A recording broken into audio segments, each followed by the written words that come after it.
Good evening, good morning, wherever you are. My name is Thomas Steininger, and I welcome you to Re-Evolve, our webcast for consciousness and culture. I'm very happy to have with me from US, Lonny Jarrett. Lonny, welcome to the show. Hi, Tom. How are you? Thanks a lot for having me. Lonny, it's really great to have you here. You are a clinical practice.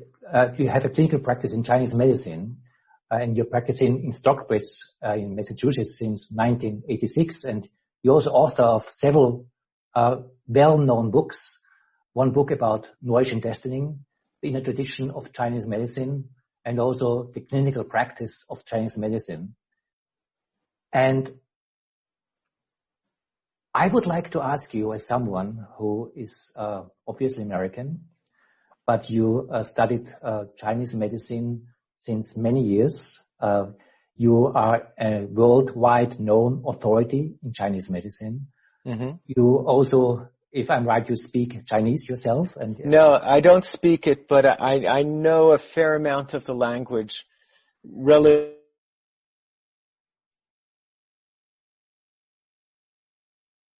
So I don't really speak Chinese.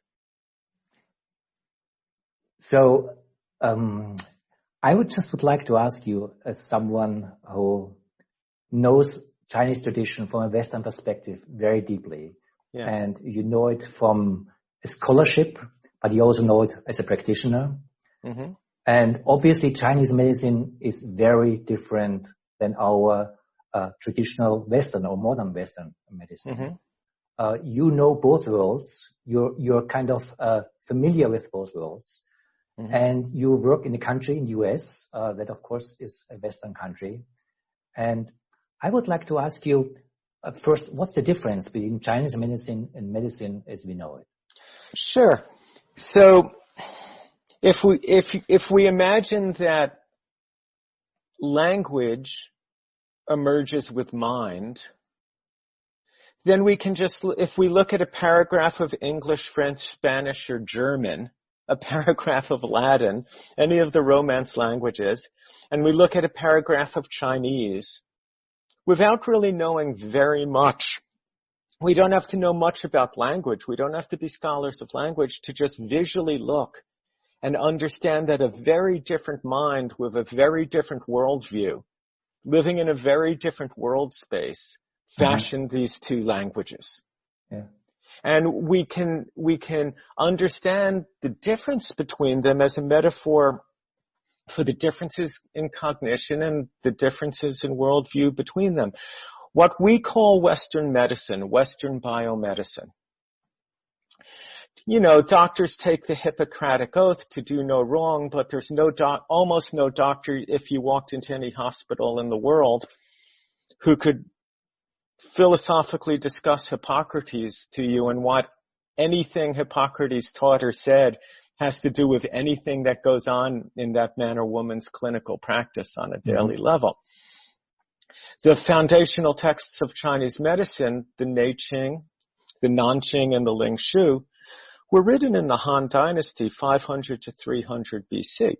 If we're really honest about tracing what we call biomedicine now back, we're going to go to the Industrial Revolution during modernity and the advent of technology in the mid-1800s, with the explosion of that technology now daily through the present, in terms of revealing a world space looking at health that really is confined to the body and the structure of the body, with increasing fidelity. So early on you get blood pressure cuffs and x-ray machines and oscilloscopes. And now we have, MRIs and CAT scans, and we can look at the fine detailed structure of the body, even in an electron microscope, down to the level of proteins, down to the level of organelles and the proteins on the surfaces of the organelles. So Western medicine is a very evolved science of structure. And of course, when we call it Western medicine now, we'll acknowledge that it's gone all over the world. Mm-hmm. When you go into a hospital in China, if you have a gunshot wound or you broke your leg in a car accident, they don't rush you immediately into an acupuncturist. You're going to see a surgeon, and they're going to practice that kind of medicine. So the peak efficacy of this physical medicine is emergency room medicine.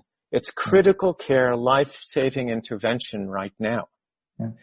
So if you're shot by a gun, you're in a car crash, you break your leg skiing, or you come down with an infectious disease like coronavirus or Ebola, or even a long-term chronic infectious disease like hepatitis C can now be cured. And this is through physical intervention in the physical body symptomatically to save life. And Western medicine is the best science, the best medicine based on the science that has ever emerged to do that. But it ignores two very important components of medicine. And these two components are prevention. Mm-hmm. There's no prevention in Western medicine when you could argue that flossing and brushing your teeth is preventive. But it would be hard to think of anything done preventively past that. If a woman goes for a mammogram or you go for a colonoscopy, they're not preventing pathology. They're detecting it early on when it's in an incipient stage of forming. It's already present physically. You can only measure what's physically present. The other place they fall down is when it comes to long-term care of chronic conditions that involve the whole human being, not just body, but mind and spirit. So you can see when it comes to applying Western biomedicine to treating things that we would consider conditions of the psyche and conditions of the soul, the answer is to give a physical medication to the body to repress the symptom. And therefore you see all kinds of side effects, of course, in terms of the liver and the kidneys having to detox this, but also because the person hasn't been met at the level of mind. They haven't been met at the level of soul or spirit. Shadow hasn't been addressed and revealed. There hasn't been a holistic or an integral approach to the human being.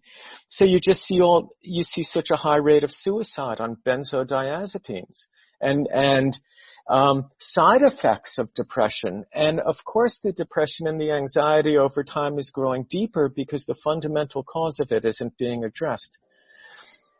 In Chinese medicine, out of the 2,500 years of history, what we call modern technology has only existed for the last 150 years.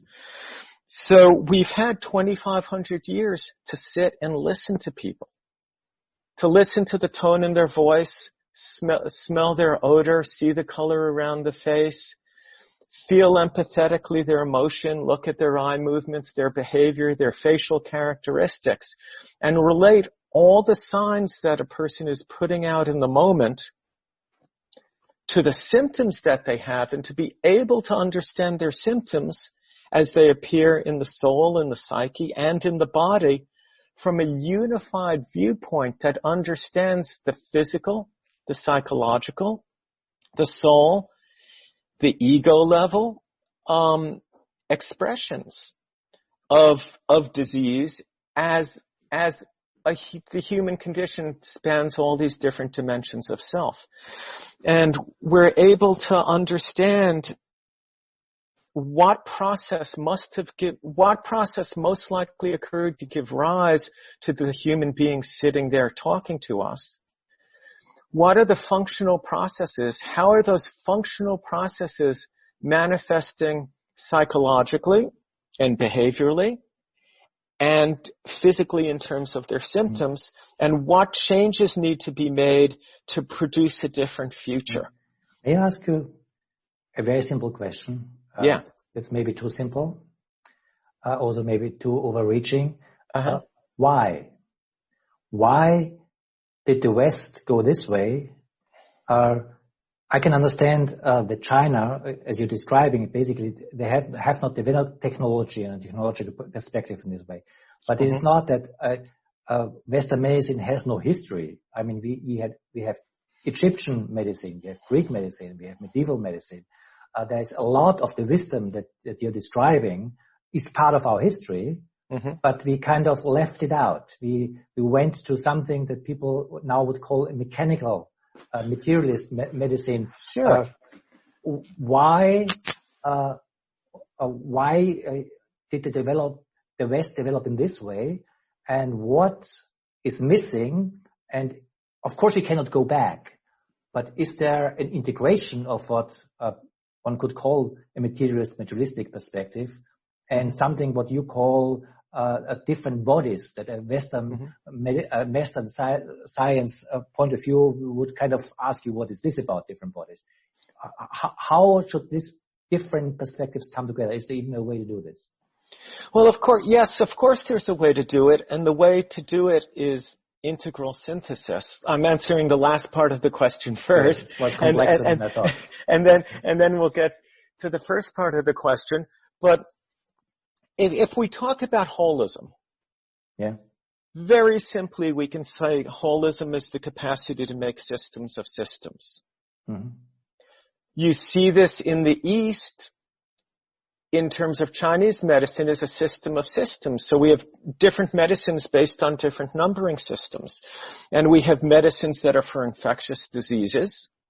And we have medicines, of course, that are for long-term chronic diseases that come from an inappropriate placement of attention on emotions or on thoughts. And we understand the interaction of all these different models for how a disease on the inside can manifest in the exterior of the body as a physical symptom like a tumor, and how climatic change outside of us and infectious disease can penetrate from the exterior to the inside to yield psychological symptoms. So Chinese medicine is a system of systems, and you can see this in the West as the hyphen. Now we have psycho-neuro-immunology.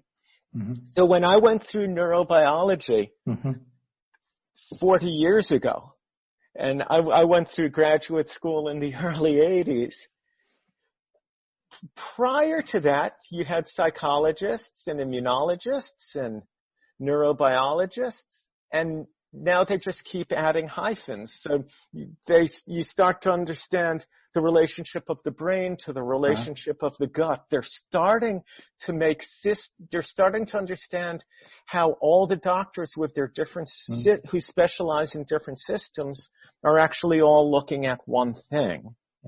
They're actually all looking at one thing. Let me try to question this. Because if I understand you right, you were basically saying Chinese medicine is a system of systems in that sense. Well, so the answer to this is integral medicine. So in the West, we're starting to make systems of systems, psychoneuroimmunology, brain-gut axis. Specialists in different fields now realize that their systems are interrelated. So they use the hyphen between all these different fields, between all the different specializations to come together. Similarly, in Chinese medicine, we have systems of systems, but integral is systems of systems of systems.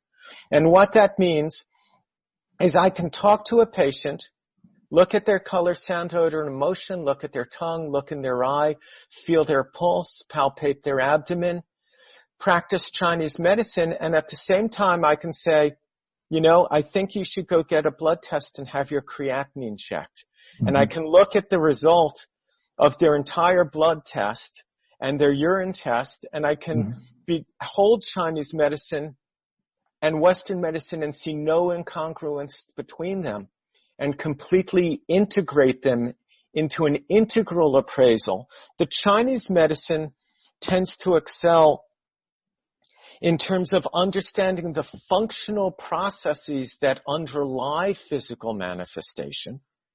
Western medicine excels at quantifying and making distinctions regarding physical manifestations. So it's very easy to just put the two together and understand Western biomedicine and that materialistic reductionist approach as limiting itself to the tip of an iceberg that Chinese medicine can completely acknowledge as body, while at the same time dealing with the qualia, the quality of functioning underlying the manifestation of the physical symptoms. And then I can use acupuncture and herbs, nutritional advice, exercise advice, lifestyle counseling to help the person enact a more integrated and wholesome worldview to produce a different physical outcome. Yeah. Let me hone in on this more integral, wholesome worldview. And also what you called the materialist reductionist perspective on this. Yes. Because I think my assumption is that obviously Chinese medicine with their also success is showing and proving something which is a limitation of our understanding what medicine is about. A very simple and very well-known example is acupuncture. Western medicine has to basically admit statistically the acupuncture is working, but has no clue why it can work. They also don't know how aspirin works, though. I mean, yes, but tell me if I'm wrong. Yeah. They have consistent theories why it could work. Right. And they have difficulties why acupuncture could work. So what I'm saying that maybe without going back to mythical or archaic understanding of reality, yes, just because it is such a sophisticated system that developed over thousands of years, yes, and shows something and is working, it also is capable of showing shadow sides and missing parts of our reductionist way how we see reality. And that's maybe also how I understand you, allows us or even forces us to find more integrative ways how we can bring these different perspectives together. Yes. Yeah, I mean, it's just interesting. So when I went through the University of Michigan in neurobiology, I had to propose my doctoral research, and I proposed doing it on the innervation of a collection of acupuncture points using the new imaging technologies and radioimmunoassays and the different scientific methods to just study these points and see if they're really mapped onto the brain in the same regions that the Chinese had said they were correlated with organs. So in other words, is a point on the liver meridian mapped onto the same brain that the liver's mapped onto in the nervous system? Is it mapped into the same part of the spinal cord? And where does it terminate in the brain? And I presented this, and essentially, this was in 1981 or 2, and essentially I was asked to leave the program. I was given a master's degree, and I was told nobody is going to use a PhD from our program to promote voodoo. But now, the head of the Society for Acupuncture Research is a professor in that program. Interesting. So you see, what's interesting, getting back to the original question, we can see that Chinese language and Western language come from different minds, but you asked me, why did we take these different paths? And what's interesting, Tom, the path we're on really is a result of capitalism in the West and the consolidation of power that goes back to something called the Flexner Report in 1917. And prior to the Flexner Report and the consolidation by a small group of Western physicians, just really 60 or 70 years into the advent of real technology, they decided to consolidate power. And prior to the Flexner Report, there were medical schools teaching homeopathy and practicing herbalism. And what the Flexner Report did is it shut down all the hospitals in America, and it shut down all the medical schools that taught women, that taught blacks. It consolidated the power. The AMA, the center of this was Chicago, and that's why the AMA is based in Chicago. And in that early 1900s, there were physicians killing each other in the streets, at war with each other over the paradigm that was going to predominate in this country. And so we see this paradigm because a small group of people were able to consolidate political and economic power and then push one form of medicine.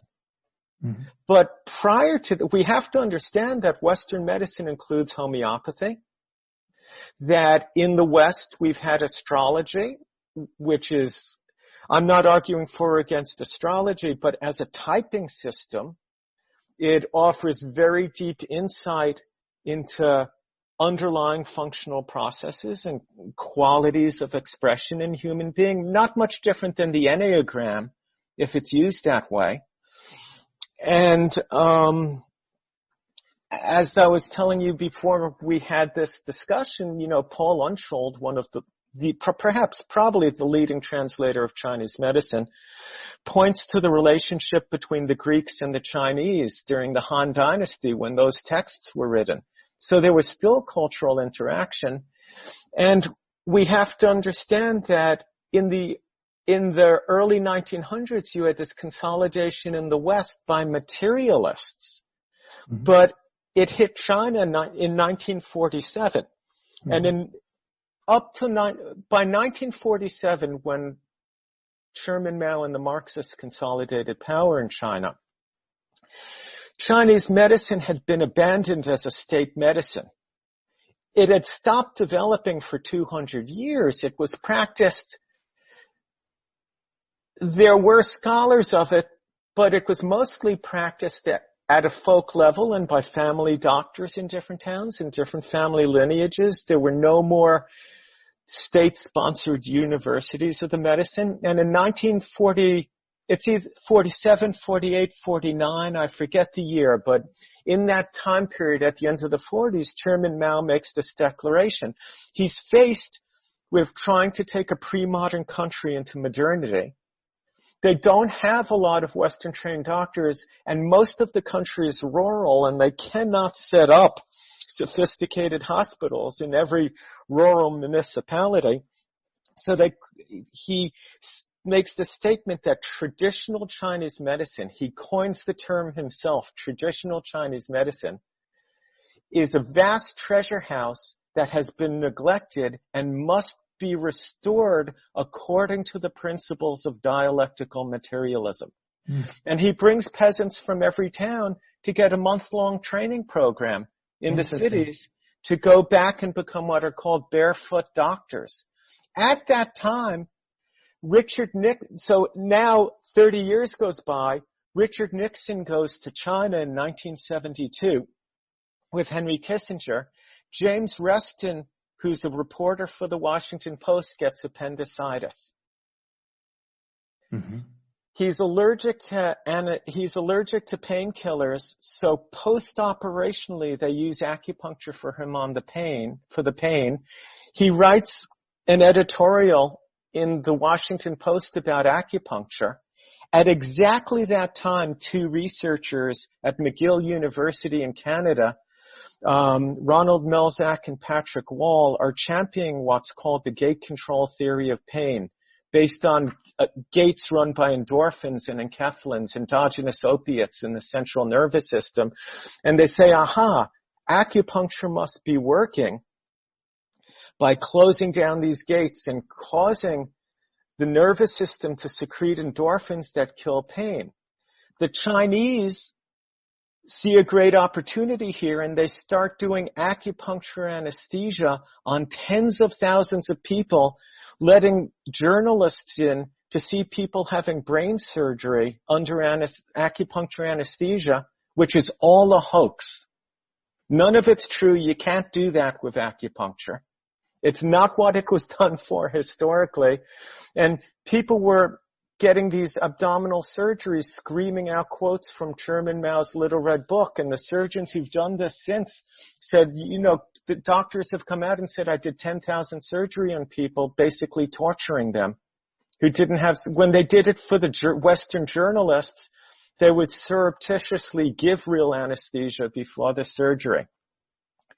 So Patrick Melzack and Ronald Wall and Melzack and Wall notice that the trigger points that they've been studying have like a 98% correspondence to the acupuncture points.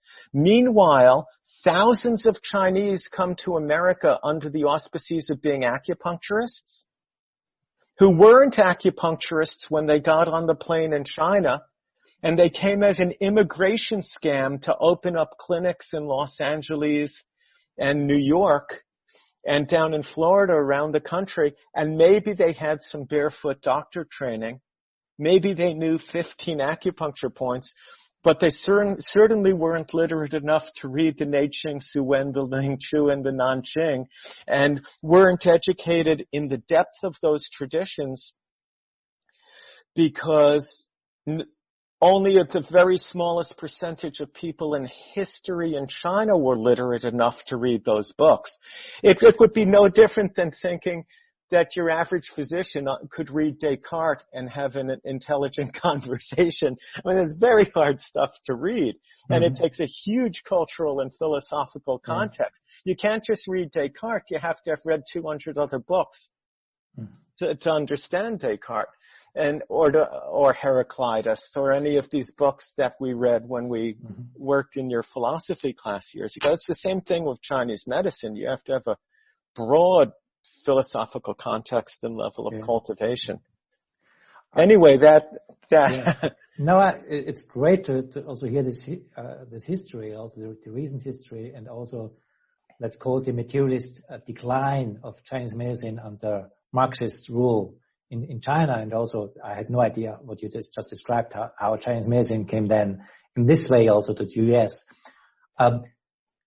I would like to ask an underlying question that comes back also to different paradigms, and also kind of trying to understand your integral understanding of this. Yes. Because from our Western medical understanding that is mostly materialist reductionist, yes, it's hard to have any clue of what Chinese doctors are talking about when they're talking about meridian system.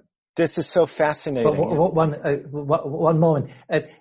Of course, you can go back and develop the old mythical understanding of that, and you can go and basically dive into this, leave all science behind it, but that's not what you try to do.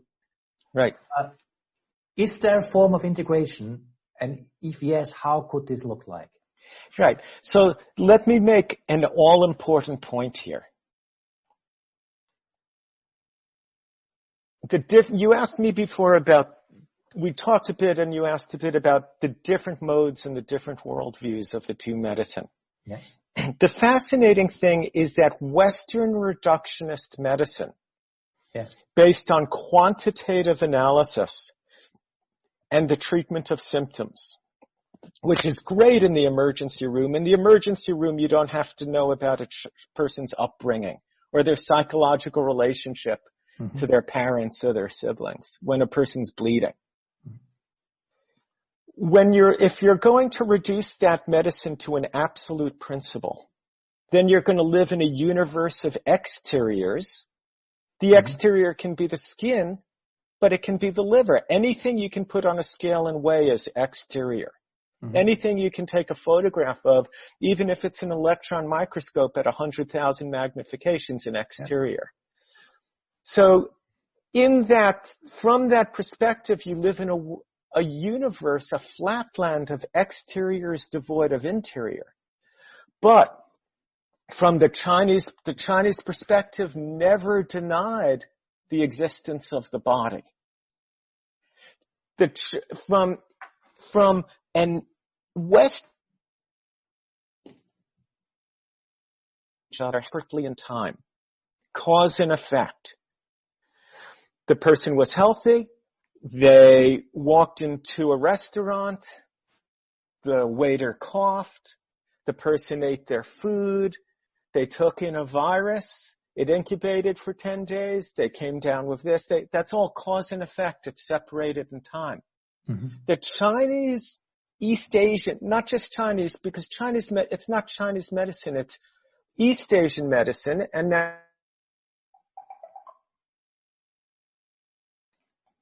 So we don't just call it Chinese medicine, we can call it East Asian. But we have to acknowledge that the Jesuits brought it in 1650 or so to France. And it's been practiced in Europe for that amount of time, 1650, directly. So the point of view, the point here is that Chinese medicine is synthetic. It's based on a synthetic worldview. The Buddhists would call it dependent origination. Everything that arises together depends on everything else that exists in that moment for its existence from each other. From a Western point of view, things are to each other if they're separate in time. That's linear time. But from a Chinese point of view, a East Asian point of view, things that are related together emerge together in time. Because of that, it's synthetic and it doesn't discount the body.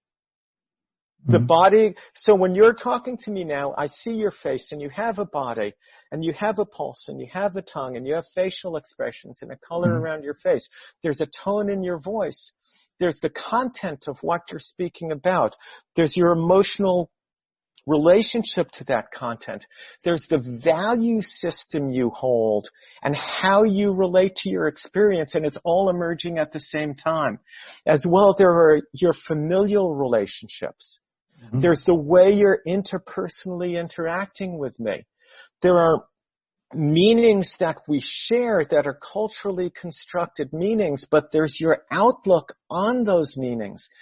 There's a society with rules and regulations, but there's also a time of day, a climate, a season, a biosphere that you and I exist in that exists simultaneously to how you're speaking. So it may be very windy out, and you may come in and say you have a headache, and you feel chilled on the back of your neck, and you might be angry. And all of that is telling me gallbladder. But the gallbladder includes the gallbladder. It includes everything that a Western scientist and physician would say about it. But for the Chinese, it's a sphere of function that has a gross, a subtle, a causal, and a non-dual realm. So the gallbladder is the physical organ. It's the tendons. It's vision. It's your capacity to take a broad perspective on things outside of you. It's the capacity to reflect into your own interiority. That's internal vision. It's external vision, but it's also the vision that an ophthalmologist would test. It's the emotion anger. It's the capacity to take and hold multiple perspectives. It's the capacity to creatively envision a better future. All of that is gallbladder. So the thing is that the Chinese have no hard time incorporating everything they get from other cultures. Let me ask, how do they do that? Because I understand, and let's also bring it together with this Buddhist term of interdependence. Yes. That's basically what you're describing. Yes. And to some degree, Western understanding has no real difficulties to do this, at least in systems theory. It has a very highly, our understanding is not mechanical anymore in the way it used to be. We are now into systems theory and complexity theory. We hold this, but we hold this also from a different perspective. Yes. Or a specific perspective. And it seems that what you are pointing to is still something different than this. Am I right? Because Western systems theory is still a collection of things. But Chinese medicine is the functional interrelationship between things, but it doesn't exclude the things. And this is what's important. You said from a biomedical point of view, it's very hard to understand what an acupuncture point or a meridian is. Yeah. Because from a Chinese point of view, a meridian includes the body. An acupuncture point includes the body, so it includes the skin and the cells and the nerves and the circulatory system and the lymphatic system and their relationship to the place you're putting the needle. But everything physical from that perspective is always going to be the tip of an iceberg is an exterior to an infinite ocean of underlying function. Mm-hmm. And that functional relationship between things can never be quantitatively measured. In other words, you and I have a relationship, but it has no weight. Mm-hmm. We could even ask, really, does it exist in time and space? There's a dimension that does, mm-hmm. but the most significant dimension that we have may exist before the distinction of time and space. But okay. the point is, if I could put you in an electron microscope and thin section you from the bottom of your feet to the top of your head, and they could do that with me, and they would never find the relationship between Tom and Lonny.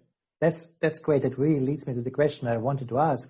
I understand from a scientific point of view, what we call scientific, how do I find out? What you're saying, this doesn't show up if I don't measure it.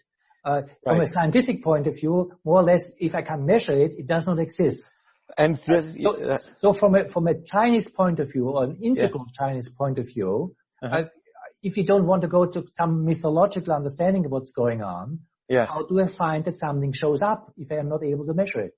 So I think we're not going to talk, when I talk about integral, I would not talk about an integral Chinese point of view.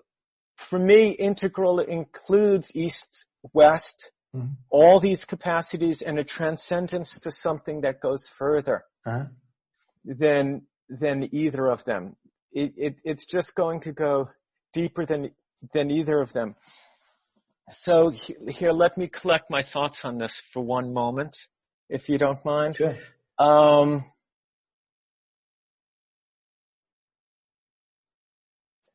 You made a distinction about from a scientific point of view. Mm-hmm. Generally, when people use the term science now, this is how successful the Flexner report was. When you use the term science, you limit the notion of what is scientific to quantitative, mechanistic, reductionist methodology. Mm-hmm. But if we look at the criterion of science, you need empirical observations, reference to a system of standards, falsifiability, and repeatability of results. Well, the Chinese had all of that 500 BC.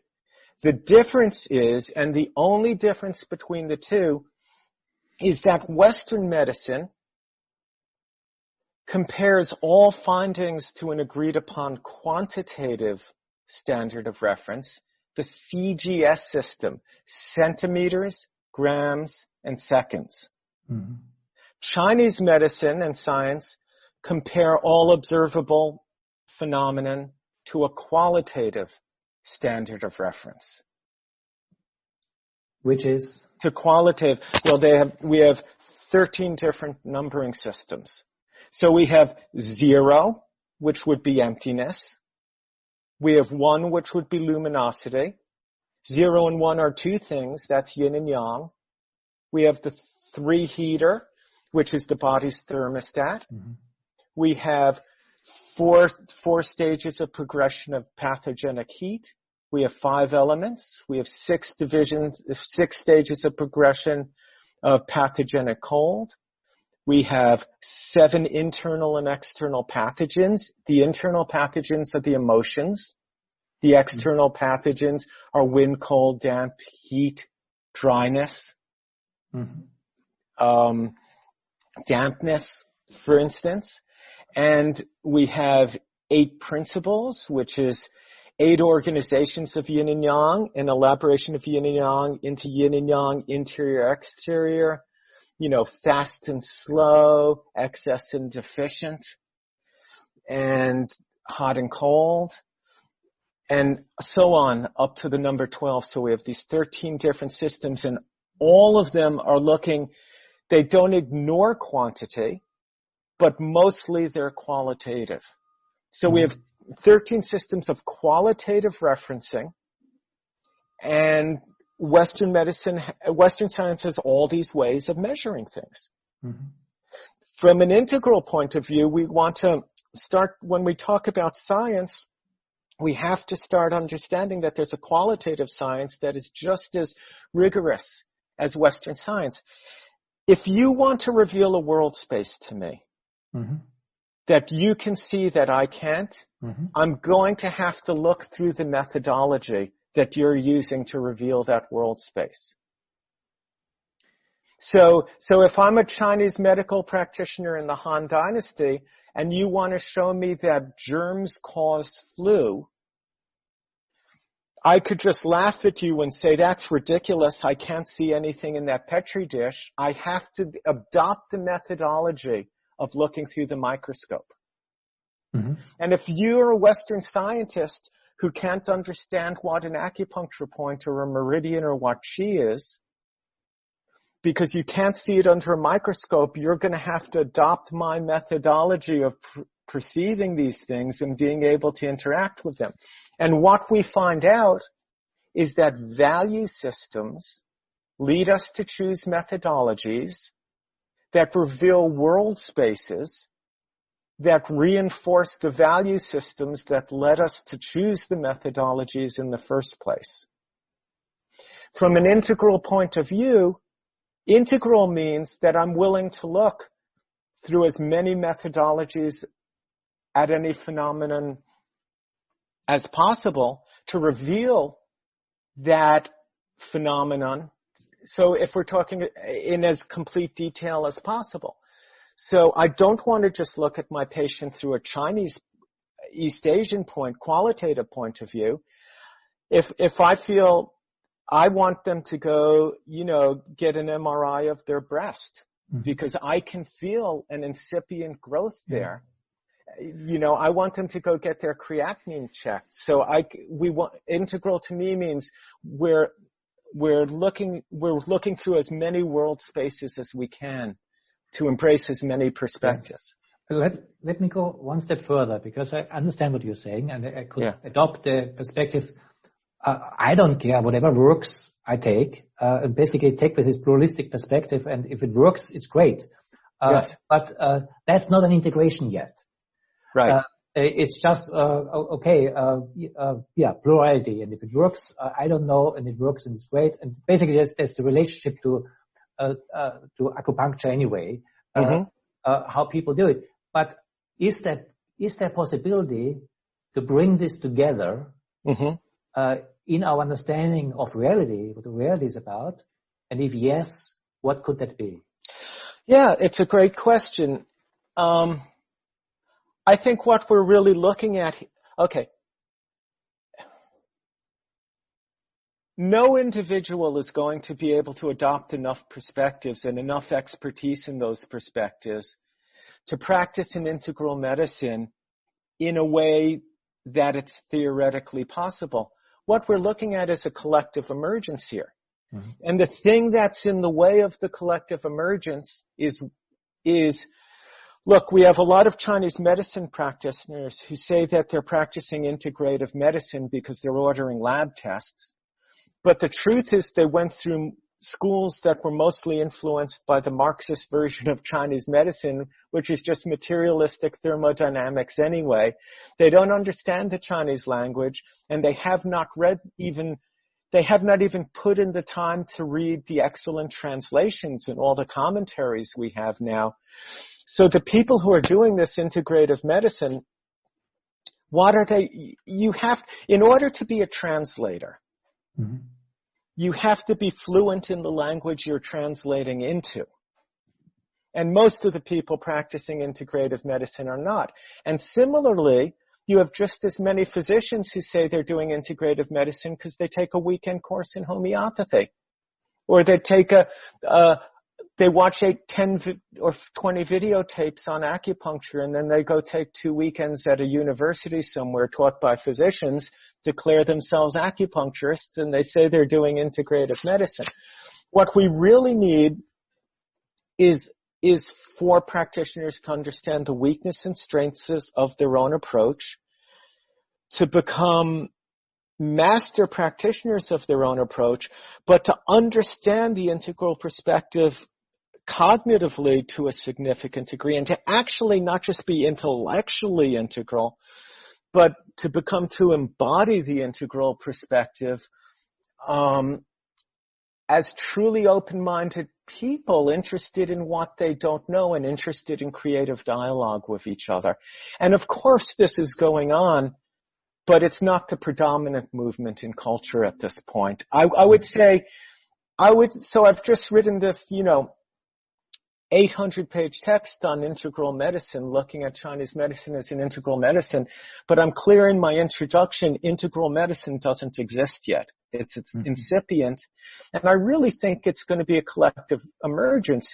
You're never going to go to a practitioner who can take your pulses like I can and detect spots of stage 0 cancer in your breast, because that takes 40 years to do, and also expect that person to do brain surgery on you, because that takes decades and decades to master that diagnosis. But what we need is respect and dialogue. We don't want doctors, we don't want psychiatrists and nurse practitioners and physicians handing out benzodiazepines to patients who would do much better with a course of Chinese herbs and acupuncture and some compassionate talk and integral reframing of their life experience.